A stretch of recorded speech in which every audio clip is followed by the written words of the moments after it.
This is episode 181 of the Gold Squadron podcast. I'm your host, Dion Morales, and today I'm joined by Will. You'll have to cancel me before you cancel my baby Yoda, Hagewood. I'd do anything for that little guy. And Ryan, what do, Mr. Magoo? Staniszewski. I don't know what to think. I don't know what to do. I just know it's time to keep going. And we're also joined by Marcel, made it right on time, Manzano. Fashionably on time. Well, announcements and news for this week. If you heard, this is basically what today's entire episode is about. It is the fact that all Star Wars miniatures games are going to be moving to Atomic Mass Games. We're going to talk about what we think that might be. Today's basically all speculation. We're going to give you the facts on what we do know from the past, the little bit of facts that we have now, and then we wonder and speculate with you today. So that'll be fun. But before we go too far, I want to remind you that our podcast is brought to you by our awesome Patreon supporters. Remember, becoming a patron makes you a part of the largest group of supporters we have here at GSP. Patrons have access to patron-only channels on our Discord, and depending on your level, you could even get quarterly gifts. The next wave of gifts are going to be the Republic Assault. Go to patreon.com/Gold Squadron and to become a patron today. All right, guys, we're jumping straight into it, okay?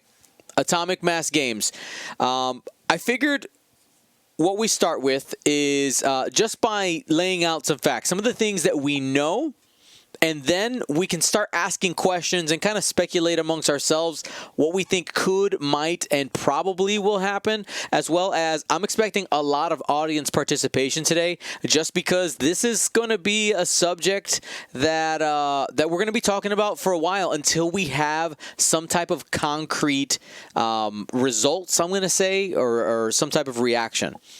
So the first signs of change, if you watch the Team Covenant interview with Steve Horvath in March 2020, right before all the COVID shutdowns, he gave an interview, and in there he talked about some restructuring that was happening in Asmodee.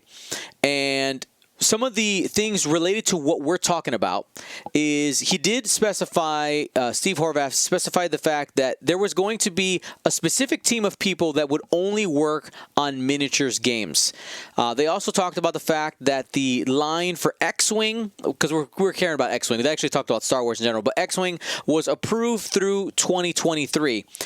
The difference in what he said versus what has happened is Steve Horvath specifically stated, and this is a quote, he says, there's going to be FFG board games and card games. He put his hand to one side, and then he said, and there's going to be FFG miniatures on the other side.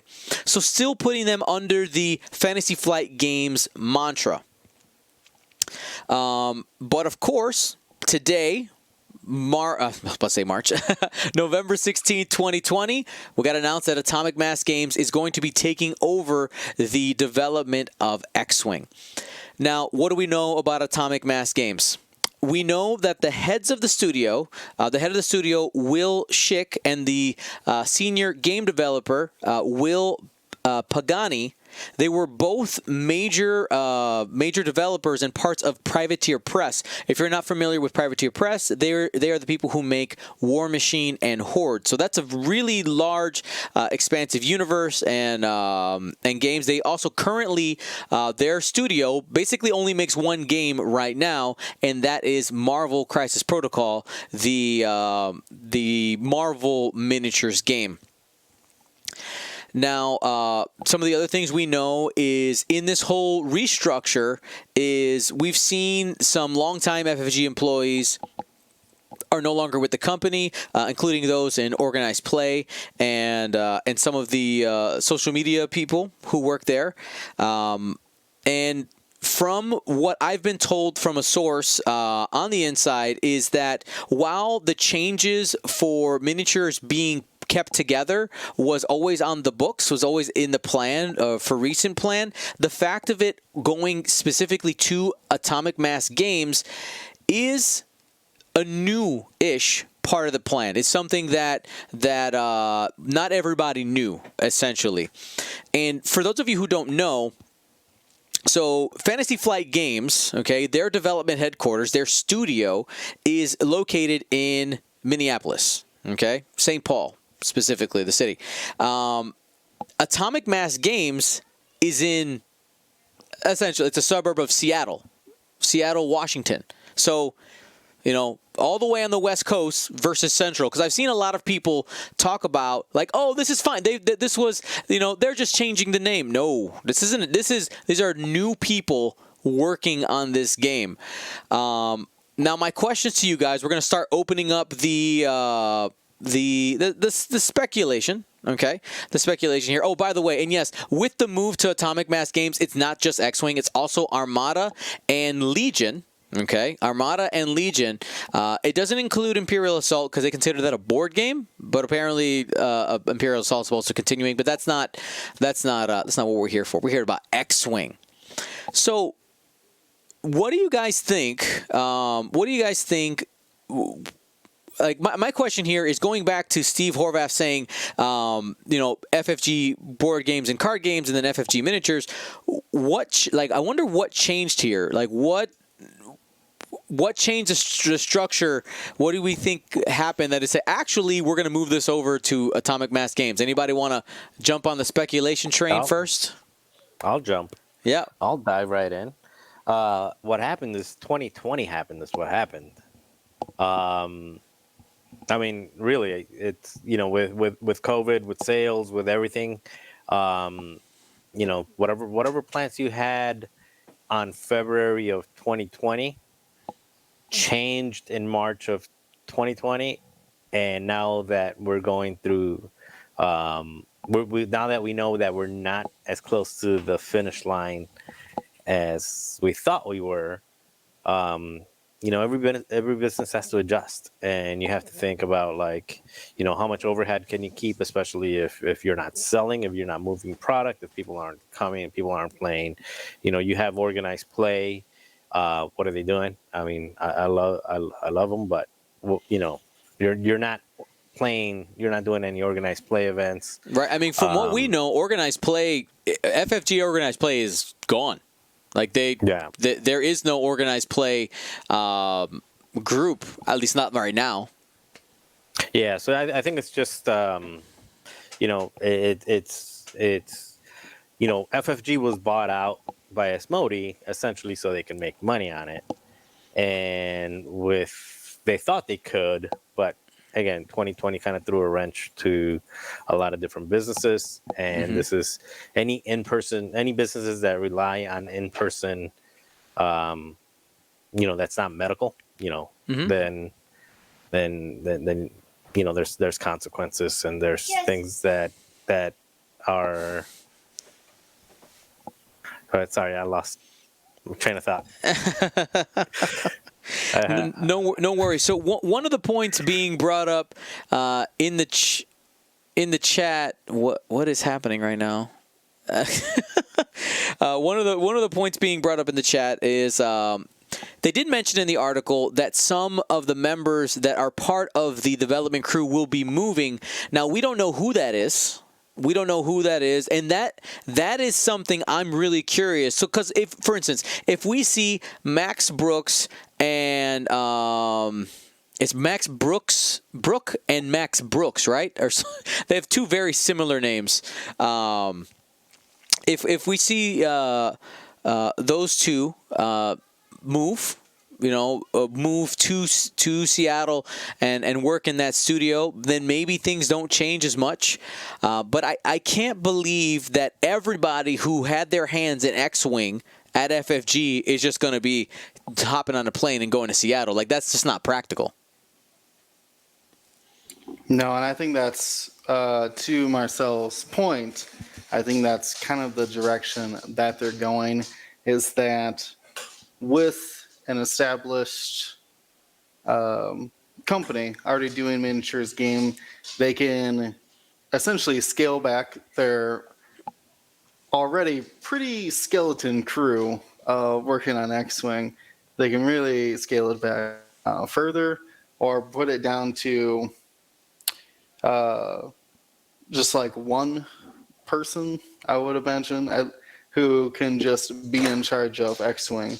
And that's kind of what the developers weren't able to do for FFG. They were always doing some card game or some new board game or Sushi Go or whatever. They can't be working on X-Wing all the time. We saw a lot of the I think Alex went to go do Legion.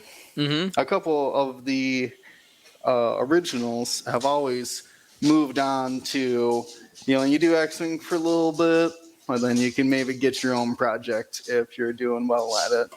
So I think that Atomic Mass might be getting away from that style of kind of rotating door. Mm-hmm. Yeah, absolutely. Like that's definitely one. Now, there were some questions raised by different people in the community, and what I tried to do is I made a post on Discord, on Patreon, and on Facebook, and tried to boil down the questions that I saw, because there were some consistent ones that I saw that kind of revolved around each other or were really, really similar. And one of the biggest concerns, and Ryan, I'll let you start with this one. One of the biggest concerns is people wondering, like, if let's say less personnel than 100% of people with their hands in X-Wing go to Atomic Mass Games or working for Atomic Mass Games. Mind you, one thing we actually do have to keep in mind is in the COVID 2020 era that we're in, telecommuting is a thing, right? People could live in one place and work for another. We don't know how that works or what their plan for that is. Is the possibility if it's a major change, if it's literally just somebody saying, hey, you guys, I know you've never worked on X-Wing before, but here, this is yours, the possibility of a third edition? I mean, I guess that's definitely on the table, but I think from reading the press release that at least some of the head people at FFG are making their way over to help at Atomic Mass Games head up their miniatures and still have their hands in it. But to say that there are no casualties would definitely not be the case. There are definitely people that are not being retained to Atomic Mass Games. We have no idea the full list of people. That's theoretically none of our real business to prod into that information. Mm-hmm. We get it as we will. But in terms of how many, we'll see. Will it eventually translate to another edition because there'll be a mix of minds now? I don't know. It's a possibility for sure. Will it happen? Coin flip. Seriously. Like, you could see maybe the developers that do go over from FFG to Atomic Mass Games for this, maybe there's enough of them to retain what they've wanted to build and create with second edition that they still have their small team working on it there. Maybe, or on the flip side, maybe even if there is the same amount as I just mentioned, say if there even is a core group, but they're meshing with some of the developers at Atomic Mass, and they've started to think about new things from a different angle, come up with different ideas, implementing things that Atomic Mass did with their games, and maybe it transitions into a third or a 2.5. Maybe there's just a couple of things that they've it's an unofficial, but like implementation of some different types of tools, rules, and things that they can do maybe on the organized play side, if that's possible in the future, to where you're not revamping the game, but you're revamping maybe its support. Mm-hmm. Well, let's continue on that. Maybe some of the micro changes or the different changes in this move that could be effective. So let's talk about organized play, and I want to talk. I know that right now we don't have any active organized play, but let's go ahead and put our 2019 organized play hats on, our memories there. We don't know how Atomic Mass Games will function with organized play. I know that they have Marvel Crisis Protocol. They did release similar to like our organized play kits where there's tokens, and they did like supersized cards. I did see that. I was doing a little research. I don't know if anybody did, maybe in the chat, or if you guys are aware of any type of like tournaments that existed that took place in 2019 for Marvel Crisis Protocol, and maybe somebody in the chat will let us know as we continue going there. I do know Ryan Farmer, who's a very big fan of Crisis Protocol, has mentioned most of the organized play support has been very casual, local store kit style. Right. Nothing much beyond that. Very mission focused, but it is a very different game also. Beyond that, I haven't heard really anything else. Apparently, some of the people who are at Atomic Mass Games used to be part of Privateer Press, who developed War Machine. For people who may be familiar with that. I don't know how long ago those people were part of it, or if they were some of the original founders, or whatever the case. But that is what I've been made aware of. Right. And I know that they had some plans for bigger things. I just wasn't sure, because I did see those organized play kits, those more casual kits, casual night type of thing. So we'll probably be getting some of those, because again, if it's going to be under that Atomic Mass Games umbrella, they're going to be the ones in charge of the organized play. We talked a little bit about the devs. Let's talk about the sculptures and the design of X-Wing. So one of the worries I did see pop up quite a bit is a lot of us, there's a group of people who say, you know what, I like Star Wars, I don't have to paint this, I'm in, let's play. Okay? I know that there is a big group of people who, if they turned X-Wing, because Atomic Mass Games, the heads of the studio and their current game are all unpainted. One of the worries is if they shift to unpainted miniatures for X-Wing, I think that could really hurt their market share. And there might be people, there literally somebody in the chat said, yeah, I'd be out. Yeah, I'm one of those filthy casuals that can't paint miniatures or assemble them. My Legion core sat for a long time, still sitting around, unpainted, unassembled. Yeah, I think for me, not just the painting.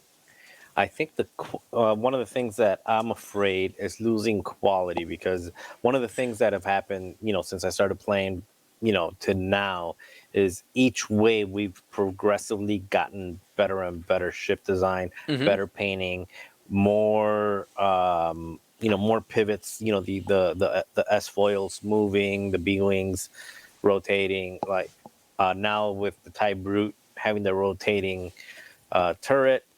So we've gotten better and better quality from the miniatures. The price went up a little bit. So the price went up $5, but I think the quality also went up respectively. I'm afraid that they'll keep the price the same and start. I was at Pastimes last week, right? I went to go pick up my, the next wave of ships, and we were just walking around to see what else we can buy. And in one of the tables or one of the shelves was Star Trek Attack Wing, and Kayla had never seen it, and then she's said, "Hey, this is this uses the same, kind of the same format, basically, like the maneuver dials and everything, very similar." And she looked at the ship. She's like, "Man, these are terrible. Like it looks like those cereal box toys that you get for free, where they can't even paint within the lines. They can't even keep them." It was terrible. And when you look at the difference between that and X-Wing, or even when you look at the difference between very expensive toys that you find at Walmart, Target, or stuff like that are Star Wars related, where Han Solo looks like Squidward, and the ships, they're just terribly made. It's like $30 for a really horrible plastic thing that doesn't move. It's just like a big plastic blob with some paint on it. So I always thought that we got a really good deal on even for just as a collector of miniatures. Agreed. Like I can display them and be proud of them. I wouldn't be displaying the Star Trek stuff that I saw on the. I mean, they're worse than like 50-cent Christmas ornaments. I mean, they're pretty bad. So anyway, that's my concern. Yeah, that is a 100% valid concern. Now, of course, one of the things we got to remember is Atomic Mass Games and FFG, they're both under the tree of Asmodee, right? There's Asmodee and them. So I would hope that they have access to the same resources, same factory, and it's still Asmodee writing the checks and sending them out. Like, that should be fine. But if we get new people in charge of running the game, they might have that thought. They might have the thought where it's like, would it really be a big deal if we made them unpainted? Because I have heard the line of thinking. I've heard the line of thinking saying, "Oh, I prefer it not to be assembled," and like miniatures in general. Like, I prefer them not to be assembled, and then for them to not be painted, so that I can make it my own. Like, I've heard that argument, and I get that. I understand, but you immediately raise the barrier to entry. Immediately. So I'd hope they'd recognize that if they're making all these consolidations of companies and they're doing it to save money, spend a little bit to make sure that those ships still look good, so that you don't lose the money of people paying for them.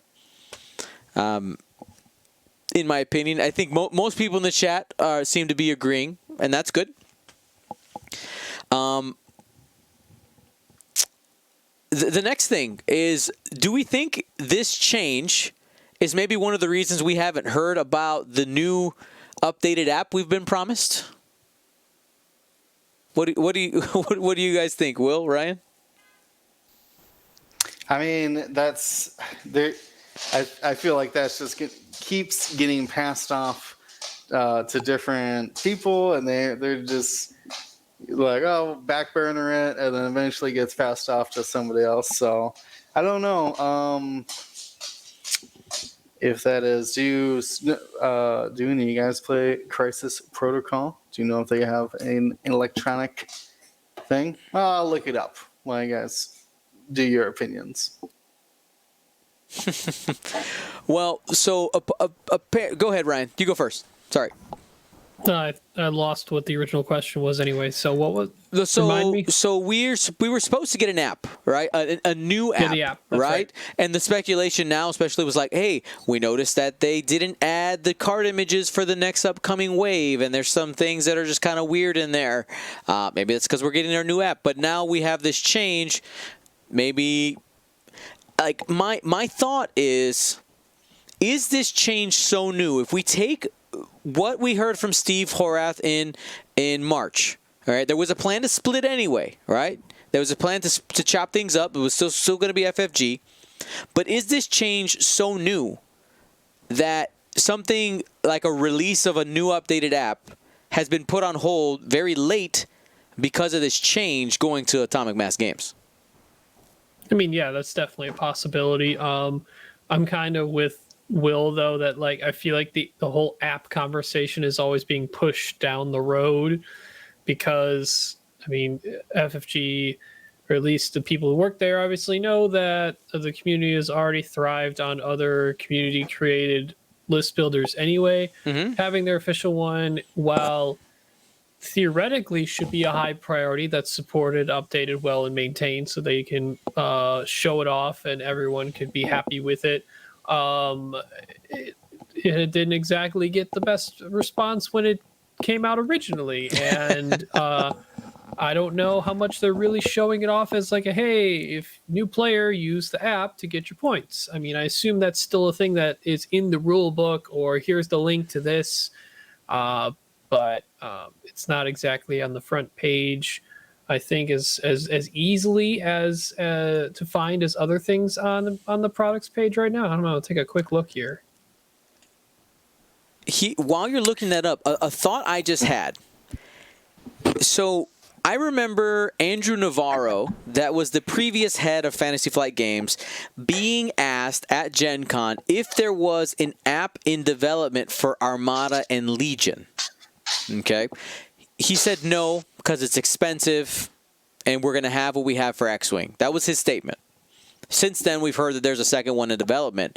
Here's an idea, a little bit of tinfoil hat, maybe an opportunity for Atomic Mass Games. I know that there exists, you said, community apps for Marvel Protocol, Marvel Crisis, right? There's community apps. I did not find an official one, though I found some really good-looking unofficial ones, so the community must be supporting them. I wonder for Atomic Mass Games, it could be, since they're going to be all the miniature, right? Asmodee, the miniatures company, is what Atomic Mass Games will end up being. There might be an opportunity for the Atomic Mass Games app. You go into Atomic Mass Games, and there you go, X-Wing, Armada, Legion, Marvel Crisis Protocol, and kind of have that breakout from there. That might be maybe why we have a pause. Is maybe some integration there. I probably would prefer it to be separate, but I'm trying to think outside the box. Like why would we get a pause? Because if they have a new X-Wing app ready to go, just launch the thing, right? I go more inside the box with this one, and it's more on the cynical 2020 route as well. You mentioned, apps are expensive. I mean, you're going to spend, you're going to start at six figures and then just go north from there to develop it. And that's not even like the monthly, cost that it keeps to, as you constantly need to be updating and doing things like that. I think it just comes down to again, you can't you're not selling anything on the app. You're not making any money on the app. You're making money on organized play. You're selling stuff at the event. You're getting registrations. You're incentivizing play. I mean, you're doing stuff with that. You're same thing with like the store kits and stuff like that. You sell them. You make money. You're not making any money on the app. It's free. You're not really paying for it. You're not selling. There's no microtransactions or anything like that. So unless they can monetize it, I don't really see them putting any effort into it. I think right now they're in how do we not lose as much money as we can and write this thing out? How do we get people to forget about it? Not forget about it. Just how do we not do an app anymore? No, just as a business. Just how as a business do we not lose money and write this out until whenever it is that we can start making money again? So app out of the window unless you can monetize it. Now, if they had somebody creative, you can monetize almost any game app. So it doesn't take long to find a way to monetize it and put microtransactions on there. I mean, we already know X-Wing people will pay for anything Star Wars related. That's true. Like anything at all. Like you step on a piece of gum and then it's on the bottom of your shoe and it has like the FFG logo on it because it was at FFG Center. Like, hey, I'm selling a stick of gum with an FFG Worlds 2019. It's like, and then you get an option going. I mean, so X-Wing people will pay for anything. They just need somebody creative to be able to monetize an app, but without making any money on it. I think it's just going to be out of sight, out of mind. Now, what if a casualty? What if I told you that the new X-Wing app was done already? Still, it takes money to launch it. It takes money to support it, and if you're not getting anything back for it, that's what you call a sunk cost. It's a sunk cost. You're not going to make any money. You're not going to gain any benefit. You're just going to spend more money. So just call it a sunk cost and cut your losses and move on to something else.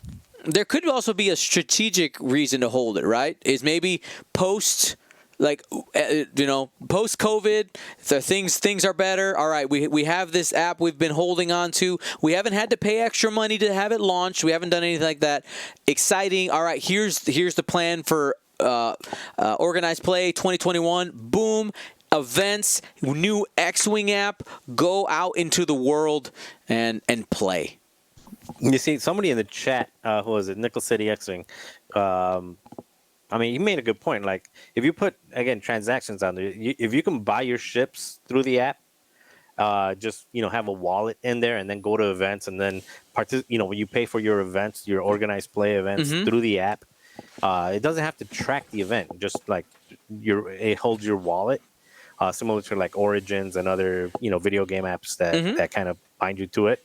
And then if you get like $10 store credit only for participating in an event or making a cut, and things like that, but you can only spend it on merchandise. Like, I mean, that's a good idea. If they can find a way to make that work and just tie it back to selling more product or offsetting the cost of the app, then I can see them putting more, putting some juice behind it. Now, Ryan, I'm going to kind of shift this over to you. Are there any other thoughts, concerns, things that are kind of in the back of your mind about this transition to Atomic Mass Games? So funny enough, this whole transition feels a lot like what a company I work for went through. We got bought out by a much larger company. We had been integrated, and they started to pick pieces of us and integrate it further while others kind of fell off. And it feels like we are almost on the cusp of having what just happened to FFG and Asmodee. So, like, immediately when I saw this, I knew that there was a much larger shakeup in FFG that people think, that there are probably not going to be, just pure speculation in my mind, not a lot of people that get transferred over to Atomic Mass Games as we probably hope. And it's unfortunate. I mean, so my general phrase of this, when people ask me my thoughts, has been, I have concerns, but I also have hope. Granted, it's sad that probably a solid amount of FFG employees lost their job through this. So being that I'm pretty sure I'm going through my work a very similar transition right now, I feel for them. It's not a fun transition, and a lot of times when you're promised stuff from a head company about being integrated and more safe because they bought you out and you're valued, a lot of that trust gets lost, and it feels bad. Yeah, absolutely. I mean, because we got to remember when they state publicly that key people, we don't know who do they consider key, and also let's be honest, there's a public relations side to that too, right? So there is, that statement is there for us to at minimum say, hey, they at least said they were doing this. We don't know if they will. And that's the baseline.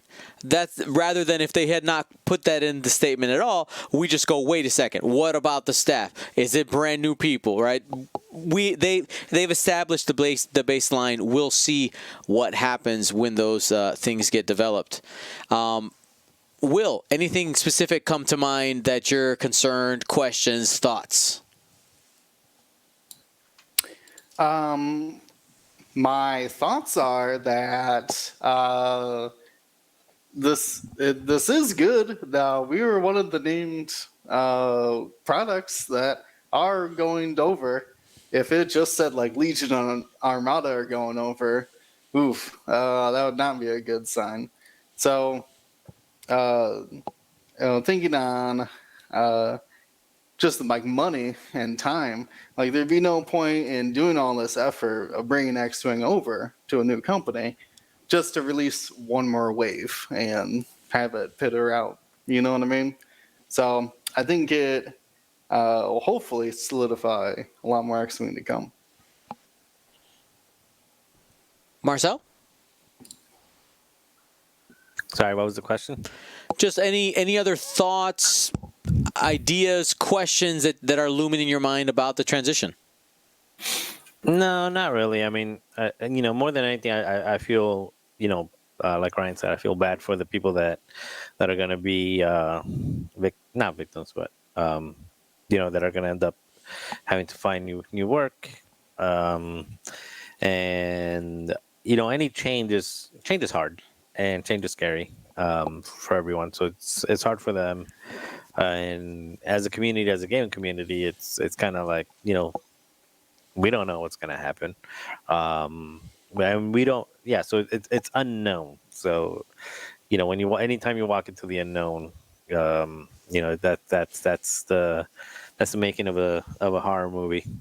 So, all we got to do is just kind of kind of you just have to be positive and and know that X-Wing is on the FFG portfolio. X-Wing is basically their cash crop. And I believe it's still doing better than Crisis Protocol.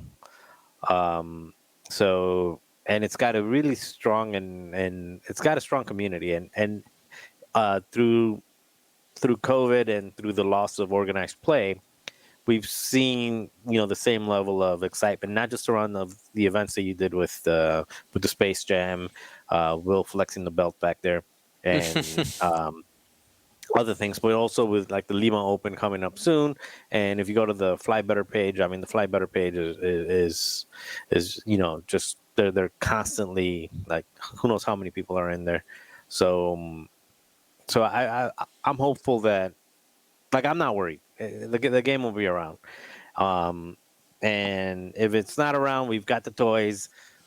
We've got smart people that can make things work, and we'll be playing. Even if they kill it, we'll still be getting together in a basement somewhere to That's right. to run some tournaments. So I ain't worried about that at all. So we'll be fine.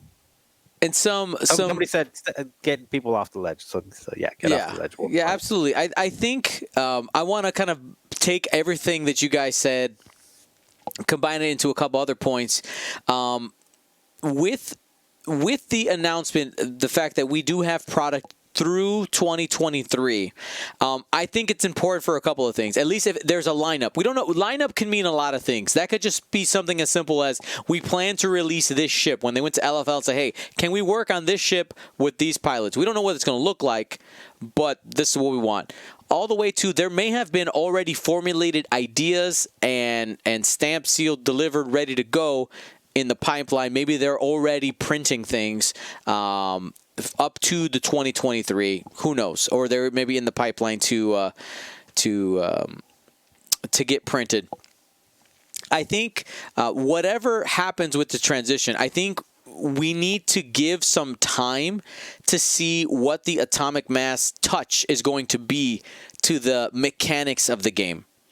Because if we get to the end of 2023, we've had all of the residual FFG-ness gone, right? Like all the things that started FFG are now gone, and now it's just atomic mass games working on it. I think that's where we'll get some either big difference. Maybe at that point they start to entertain the idea of a 3.0. I know that there's some people who are really against it. We don't know. We're just kind of putting it out there.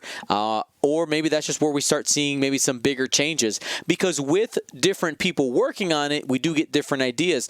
The heads of Atomic Mass Games, they work for Privateer Press. Like that is a big company. Like it's the direct competitor to Warhammer, right? Warhammer, War Machine, Hordes. Like the company knows miniatures, but the reality is that it's miniatures in a different way. So we have to see how that reacts. I don't know much about Warhammer or War Machine. I've played one game of War Machine. I'm pretty sure. Yeah, Machine, and that's it. But just something to think about there. From information that I know that there's a couple of other big changes that were already planned by FFG that are coming down the pipe. With my sources, I cannot talk about what those things are, but we'll see when it happens. But again, I think we need to give Atomic Mass some time to see what is coming. Now, if there are any other thoughts, oh, by the way, that includes like we know, for instance, that the Mandalorian stuff is coming, right? That they marked that very specifically 2021. That's happening in 2021. So that's some stuff. Oh, and the other thing people were asking is, will we get better communication from Atomic Mass Games versus what we did from FFG in terms of us as a community? It's impossible to know. I tried. I will say, this is just as pure judgment, I don't like the Atomic Mass Games website. It's very plain. It's kind of lackluster. I hope that they up their game when they get these other titles. The FFG website, while it can be sometimes a little bit difficult to hide some things, it looks really to find some things. It is really polished. It's a really polished website. It looks really, really good. I know Atomic Mass does have a good social media presence, so we'll see what they do there. And we're just hoping for the best. And at least I'm going to hold on to what Will said. We know by them transferring X-Wing that we got X-Wing for a while. And that's the best thing that we know. All right? That's the best thing that we know. So I will tell you right now, I already have feelers out to Atomic Mass Games. I've requested interviews, and I want to touch base as a community with them because they don't know us. And we don't know them, and it is time to get to know, because I think it's important that as a community we have to show Atomic Mass Games that we're invested in the game.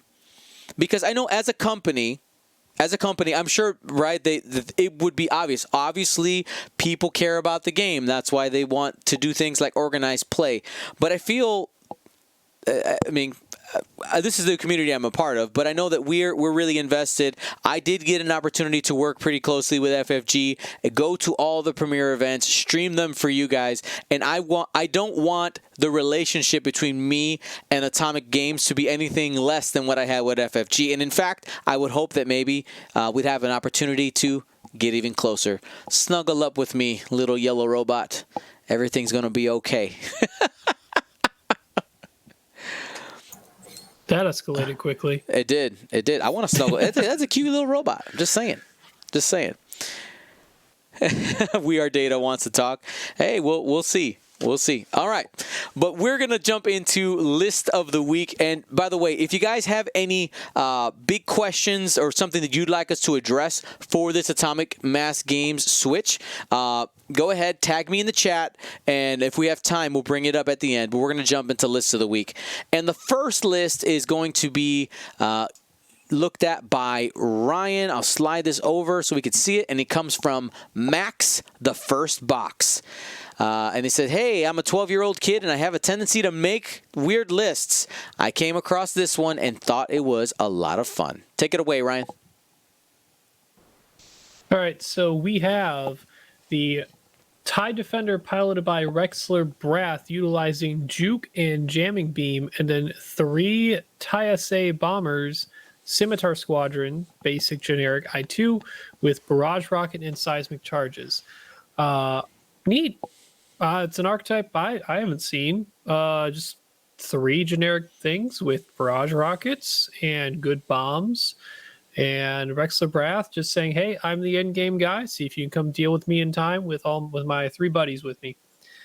I think for just having fun and trying that out, that's actually those are upgrades I would put on those ships. Looking at that straight up, I would personally take Jamming Beam off because that's just a waste of space. But if I were to tweak it just a little bit to maybe try a variation, I would say take all the bombs off the bombers. Sounds crazy, I know. And then change Juke to outmaneuver, and then put advanced sensors on Rexler. Comes in at 200, and Rexler is there to be more AC, more options for getting out of things that he could have dialed into that may be a bad situation. So you have boost and barrel roll to pre-advanced sensors. And a lot of times we've seen partnering advanced sensors with outmaneuver on Rexler has helped him net additional damage when he normally couldn't without the modification. So ideally, I know it takes away the bombs, which is some of that spatial denial, but I think you have a better Rexler for endgame purposes and just closing out games, and a little more forgiving if you make the right decision on your advanced sensors move, because it's not that difficult to block a defender, but a unblockable defender, whether it's actually repositioning or just saying, you know what, I'm going to get blocked anyway, I'll take my focus token and I'll run into a ship, and that's a shot that I don't get to take now. That doesn't come at me because they're range 0. All right, fantastic. And I want to remind you that all of the variations that we create do get posted to our Discord in the resources section labeled List of the Week. So next one, Will's going to take it, and this is from Fallen707. Says, I've been flushing out this list, and I've had a hard time deciding which Ezra to use, the attack shuttle or the Sheathipede. Take it away, Will. Let me get unmuted. Let's break down this list here. We have Gina Moonsong. That's an I-5. Stress Passing B-Wing with Swarm Tactics, Synced Laser Cannon. It's the new one that looks for calculates. Foils, of course. Ezra Bridger in the Attack Shuttle. K2SO for those calculates. Shenanigans. Shield upgrade, ion cannon turret, and Dutch Vander with proton torpedoes and R3 astromech. Now, the list does have 23 points left. That's an easy filler ship like a bandit thrown in there or so. But I personally love this combination. I forgot Gina exists in the game, so she never ended up in my Ezra experimentations. But I think the first question, Sheathipede or attack shuttle? Because we're going to most likely just be overloading Ezra with stress between Gina and K2SO. We're going to go with Sheathipede. The attack shuttle is great when you're trying to clear stress with a one bank, and then you do the focus roll. Now you got force or double force and evade every turn. So let's strip that off right now and get that Sheathipede version in there. It also saves us some points because we do not need the shield upgrade, nor do we need the dorsal turret. Those are all built right into that Sheathipede. Just for trading out the third attack dice out the front. No big deal. So now we got 34 points. But I'm going to drop a couple other things out of here. First one's going to be Swarm Tactics. It's cute, but we might have to split up at some point in time. And I'm overhauling the Dutch as well. I never liked Jousty Dutch. Not a fan. I guess Ezra could coordinate him a focus, but sometimes it just doesn't work out. So I'm going to strip all those points off of him for just the ion cannon. I got to check in with Dion because I've been wreaking havoc on this list. Yep. Drop those for ion cannon. Fantastic. It keeps Dutch in the fight, but not out of the fight. And I don't know. And to get a second arc for the ion cannon, that's my go-to. To get some offensive punch out of them, plus some control, plus support. Dutch overall, great person. And look at all these points we got now. 49. Oh, 49 points. Just for trimming up some fats. I know Dutch lost a lot of his punch or so, but we're going to put a third ship in here to be rounding them out. And you know me, I love Dutch's best friend, Garvin Dreas, or Red Leader. It's the next one. They just posted a video today or yesterday of me flying Dutch and Garvin to support a ghost. And in this list, Gina Moonsong is basically our ghost out there. And she's the heavy hitter while everybody else is just lingering around her trying to help her out. We should have 2 points left. And that's going to onto fire control system on Gina. So you can reroll. If you are double shooting, you can double shoot that cannon. Primary first, and then follow up with a double shot. But she's going to run out of modifiers real quick. She's no Tenor Braylon. So it gives her a little bit extra attack power even when she's not getting assistance from Dutch or not doing double shots as well. If she's, for some reason, the last ship left alone, she can kind of take another ship one-on-one with her tight maneuvers. I think that's it then, yeah. So yeah, because all these are just going to combine into one powerful double shot. Then you have Dutch's. Oh wait, no.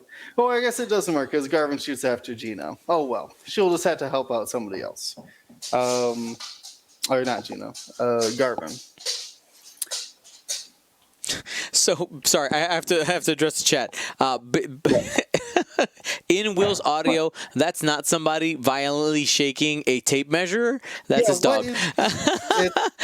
It's my dog. This is what's making so much noise and distracting me from trying to articulate my reasons for selecting these ships.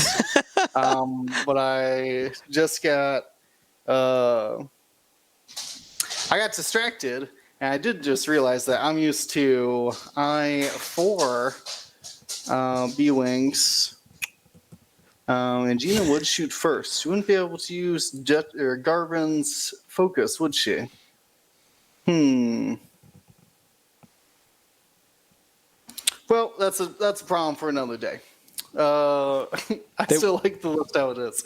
Give it to Ezra or Dutch. They can both use focuses. There you go. You know what? I am going to switch it out then. We're abandoning this completely. Actually, never mind. Burn it. Okay. Burn it. We're gonna drop Garvin out of there. Drop Garvin in fire control system, and we're just gonna put Biggs in there. That should keep Gina alive. There you go. Yeah, I don't think there's 1 point worth anything spending on. No, we'll take that bid. She's got a better roll. Dutch needs locks. All right, so it still combines together though, pretty good. So we got Gina Moonsong shooting double shot, synced laser cannons with calculates given to her by Ezra Butcher in the shoot the feed with K2SO. Got Dutch Vander with just the ion turn, and then we're going to have Biggs Darklighter protecting them all. Yep. All right, there you go, 199. And I see people in the chat saying, cut Gina, cut Gina. The point they gave us a Gina list, we're trying to build around Gina. No, because so you give...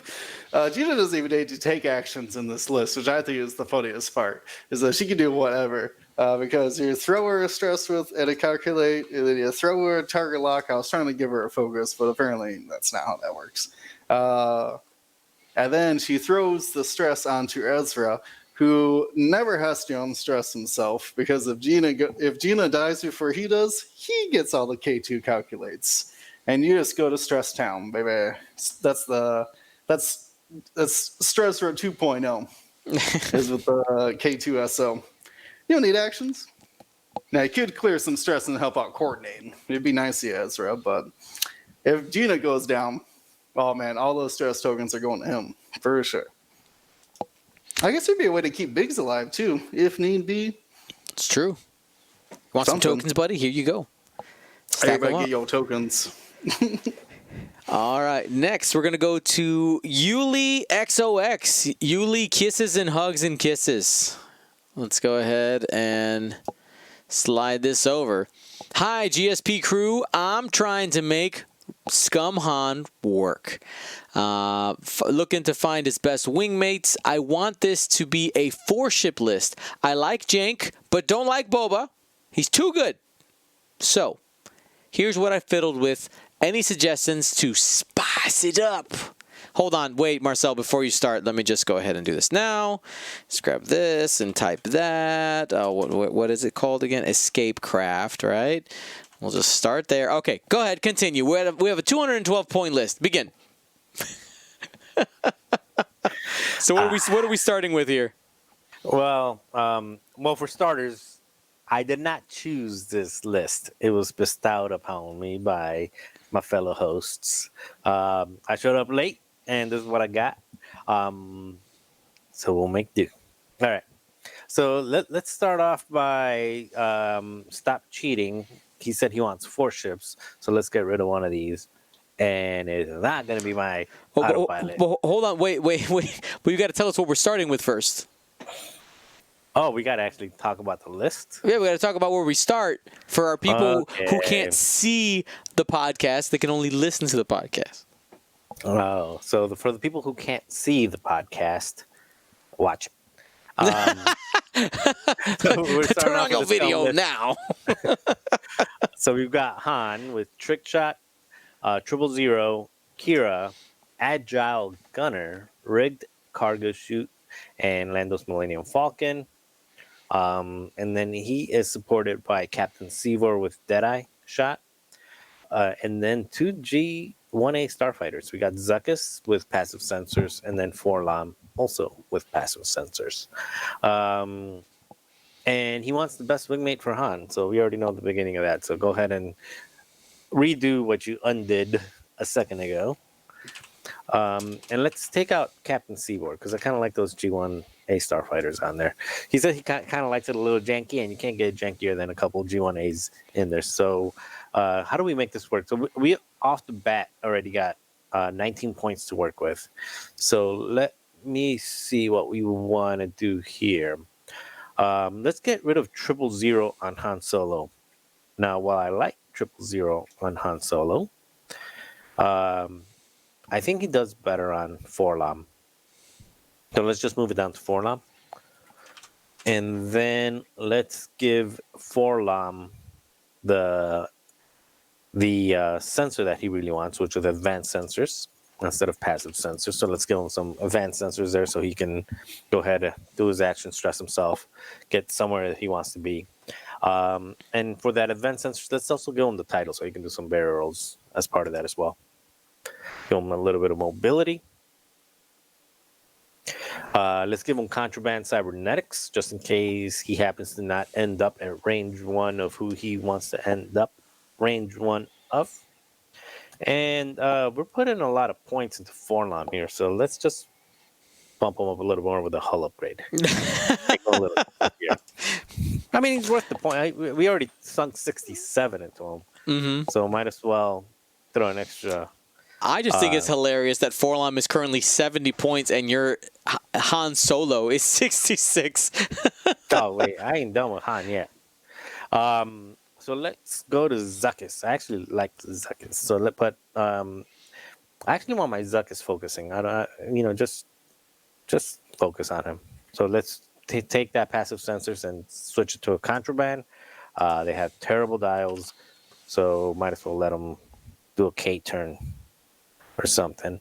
And then 47. I don't like odd numbers, so let's throw a hull upgrade on him. Get him nice and even to 50. Chonky. Yeah. So now you've got Zuckus, Forlam.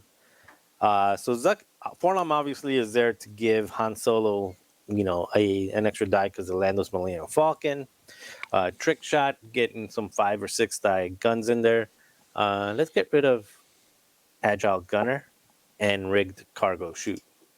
You're probably never going to action anyway, so yeah, get rid of that. Let's replace it with Unkar Plut so that we do get some actions in there. So let's put Unkar Plut in here. He's a little jealous of his hull upgrade buddy, so let's throw a hull upgrade on him too. Make him a little chunkier. And that leaves us, 6 points? Mm-hmm. Yeah, let's throw some Dengar in there too.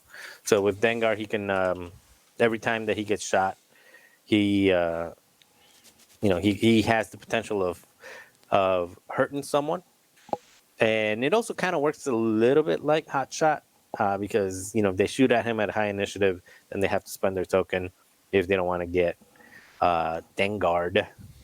And here you go. So you got a Han Solo, especially also Dengar works well with Han Solo because Unkar Plut, he can typically have arc on things, And with autopilot, he's got a couple extra shields plus a hull upgrade. He'll be alive for a little while. So all of them shields. You have a total of how much health here? You got 12 plus 2 from the escape shuttle. That's 14. And another 20. That's a nice 34 health list for you there with some stress mechanics and other fun stuff. And hopefully you can get the good 6 dice, 6 die range 1 with the stress, with the ability, and the trick shot all triggering at the same time. All right. So what's our final list? What's the final form? Final list is Han Solo with trick shot, Unkar Plut. If you bump, you can take an action by taking a damage. Kira, Dengar Gunner, hull upgrade, and Lando's Millennium Falcon with the autopilot drone docked, as he should be. If anybody ever flies Han without it, you are wrong. And then we have Zuckus with hull upgrade and contraband cybernetics, and Forlam with 000, advanced sensors, contraband cybernetics, Mist Hunter, and hull upgrade. Bam. All right. Excellent. So those were our lists of the week. Thank you to everybody for submitting them. I want to remind you that you can submit your list of the week on our Discord under our submission section. We go through those every Tuesday and Wednesday, take a peek at what is it that we want to take a look at. I would say the weirder the list, the more likely it is. If you send us just like a meta list, we're probably not even going to look at it. Alrighty, let's jump into some questions of the week. We haven't done those in a while. And it looks like we might have even a little time to do some extra questions with the amount of time we have. For those of you guys in the chat, we'll see how we do. So first question comes from Steve C. He asks, what chassis currently out could be good, but are limited by the pilots available? What chassis really need a pilot, limited or non-limited, at a higher initiative? So there's 2 questions in here. So what ship right now is held back by its bad pilots? One that kind of comes to mind that is not that it necessarily has bad pilots, but it's currently held back by points. Is our very favorite gunboat, the Alpha class pursuit craft, is hurting right now a little bit because of points, but I don't know specifically about a chassis. Okay, you know what? I'm going to change my answer. My answer is going to be the TIE Aggressor. But it's not because, I know, yes, Charlie won the Galactic Championship with TIE Aggressors, but let's be honest, Charlie even said it too, Sloan won the Galactic Championship for him, not the Aggressors. He had the tools of the Aggressors, but that ship has some weird chassis, and Double Edge is such a dumb pilot. I don't like Double Edge. Anyway, that's my 2 cents. What do you guys think? Actually, I think you're... Ryan, go first. I'd say it's actually pretty hard to specifically point out pilots that are bad with a good chassis, because if you have a good chassis, you have a good chassis. Like, I don't know many pilots that I go to as like, this whole ship is bad because it doesn't have cool, named or higher initiative pilots. G95. Yeah, but sure. I'm here to bring them for fodder anyway. Unless your name is Blount. True. And you're a little more just because you contribute a bit. But so then they're Blount's even a worthwhile name. See though, Ryan, your reaction actually hits at what I was really talking about. That was a scum Z95.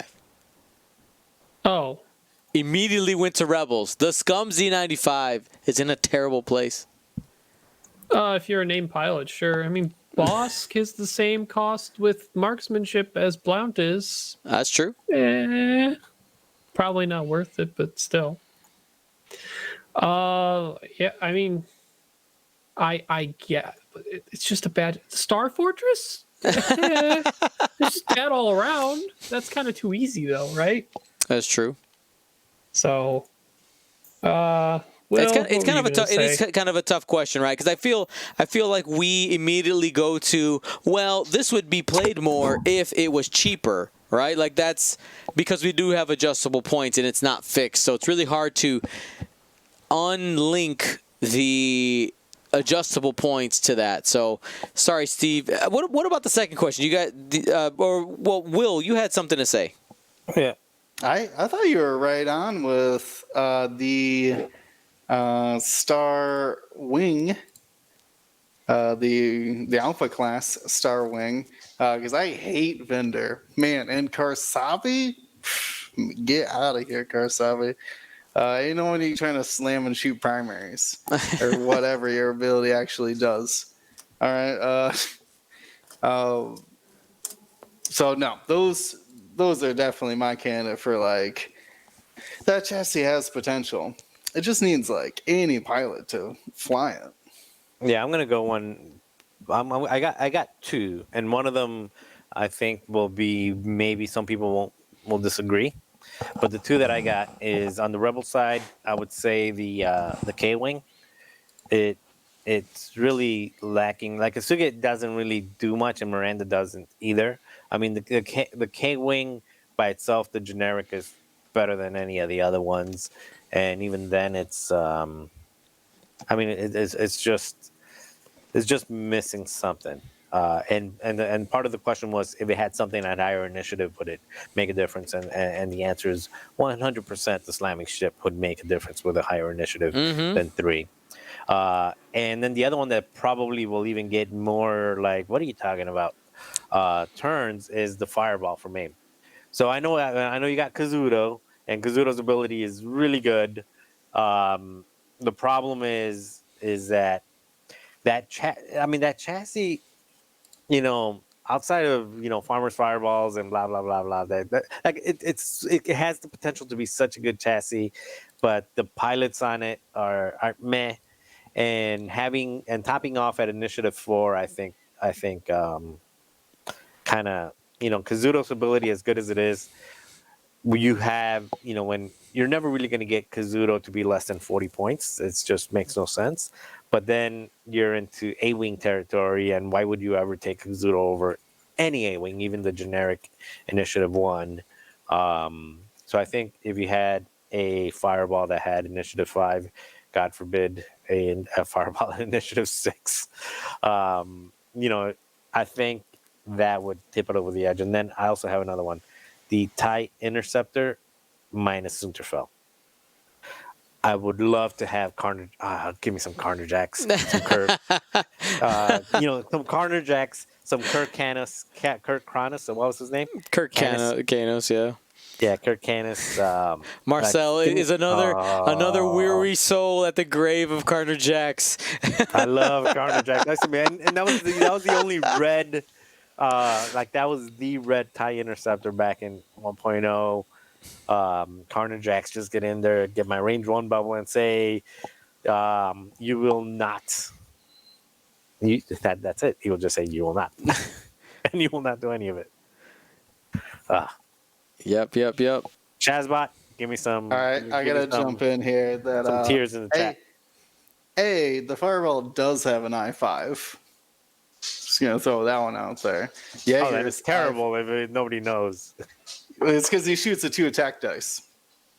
So not even worth mentioning. I love him, but just saying, there is an I5 Fireball.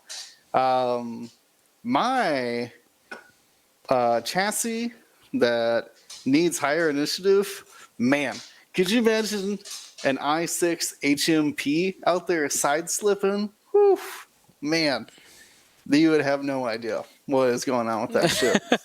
What is going on? 180-degree arc, munitions, side slip, and barrel roll. Oh, man.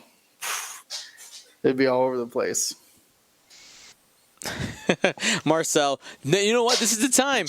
This is the time, Marcel. We're gonna get that interview with Atomic Mass Games, and I open the interview with, "Let's talk about Carner Jacks." Carner Jacks, and let it work with Force as well. All right. Next question here comes from Chules. Says, if you could ban 2 pilots, non-generics, so two unique pilots from each faction, and have 1 pilot from each faction that must be included in the list for fun. Oh, is that the summary there, Will? All right. Yeah, that was the original question. Was Okay. So here's a summary. Picking 2 and banning 1 or something like that. Pick 1 ship you would want everyone to fly in a tournament to be forced to take. Oh my goodness. Okay. I assume that's per Ship faction. or pilot? Pilot. 1 pilot. Okay. You must pilot? have. Not even just the ship chassis? That seems weird. No. Well, I mean, imagine it. His Matthew Chules was looking at us to go faction by faction. So we're just going to take our single faction response to this question. I'm going to go first, and I'm going to go with Dead Man Switch Quad Jumper. I would like to require every Scum player to fly one of those. It sounds amazing. All right, cool. All right, so we're going with the generics. I think that's more fun. Okay. Well, okay. No. Uncarb Flut, I guess you are right. No. I think though we're gonna commandeer Chul's question and make it a generic, because I think that's more practical. Because I think if somebody actually tried to do that in a format of a tournament, there would be riots. Like, you're forcing me to take this unique pilot just because they usually cost more. So yeah, that's true. That's true. So we'll go with generics with non-unique pilots, and for Scum, sure, we'll tack it on there. Boom, you you got a quad jumper. Ryan, anything come to mind? Maybe for I don't know, separatists or resistance? So, I mean, Separatists might have the easy one for like everyone is required to take Vulture Droid generic thing here. Spice it up. Let's just say it has to be the Separatist drone. It can't be the I-1. It's got to be the I-3, because this is the Separatist army. But, eventually, when the droid Tri-Fighter comes out, I would say you're just required to take a generic one of those, because those ships are the coolest. Marcel? I'm going to go with a Rogue Squadron.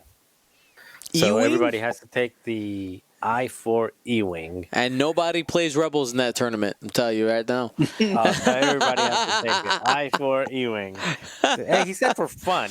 He said for fun. E-Wings are fun. So, make it work.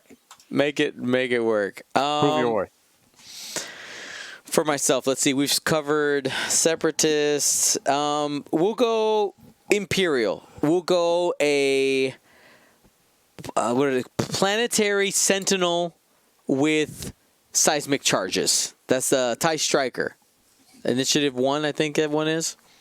Not concussion? No, seismics. I'm forcing them to take seismics. More tasty. All right. So, Chules, I know we mangled your question, but that's what we turned it into. Hopefully you had some fun with that one. Next question from Psych J7 says, what makes a list/pilot oppressive? That's the first part. What do you think makes a list or a pilot oppressive? I'll let you guys go first. A good pilot. A good person behind it. A good person who knows how to use it. I think what makes it is taking away your agency, taking away your choices. So a pilot that makes your dial selection meaningless, or it makes your dice rolling meaningless, whichever way you look at it. If your dice are meaningless, or if your dial selection is meaningless, to me that's oppressive and should be burned. Okay. I mean, I think for myself, so that's. I mean, flexibility, right? So, but I think that's also connected to what you just said there, Marcel, is taking away choices. We always talk about the best ships, the best pilots, the best abilities are the abilities that let you do those abilities without conditions or with as few conditions as possible. So I think that's where I'm going there. Will? I am stunned by such a thoughtful answer. That's totally correct. I'll just tack on unlimited resources. Was a thing. Resources was the thing we didn't, other than like Ray Crew. There's a throwback to first edition. That was barely resource management. Yeah, it wasn't really. But prior to the current state of the game, we didn't have resource management. And when a list doesn't need to do that, doesn't have charges or timing, or we talk a lot about the force, but force is like a valuable resource you do have to manage constantly all game, whether it's free or not. You still only get one of them a turn. So I think that's the biggest one that becomes oppressive, is that, like I said, is unlimited resources. Big example is Boba. They called out even in the question is Boba's rerolls, whereas not really. Once you can trigger them, there's no holding back on them. So if they edited Boba Fett, sorry, but before I jump to Ryan, if they edited Boba Fett, do you think it should be like a once per turn thing? You have one charge and one turn you could re-roll with the number of ships at range 1, or I think it'd be neat because I really like Wolf's how he controls his charge as a mechanic. Ooh, like you may spend a charge to re-roll, and then it doesn't reoccur. Then you can. And then with Wolf, like when you shoot for your back arc, you can add a die to flip it back over. If Boba was like, hey, you have a charge, it doesn't reoccur. When you attack, you may re-roll by spending a charge. And then when you defend, you may flip it back up. So you can use it twice in a turn, but only on one attack and one defense. So it's a little bit of a better lone wolf because you get one for attack and one for defense. But when you're focus fired by a lot of things, you can't just constantly get it for every defense. Okay. I like that. Good change. Atomic Mass Gaming, you got that note? Thank you.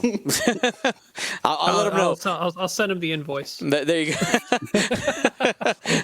Sentence 1 in the interview. First, Garner Jack. Sentence 2, Boba Fett change. Thank you. Awesome. So that is...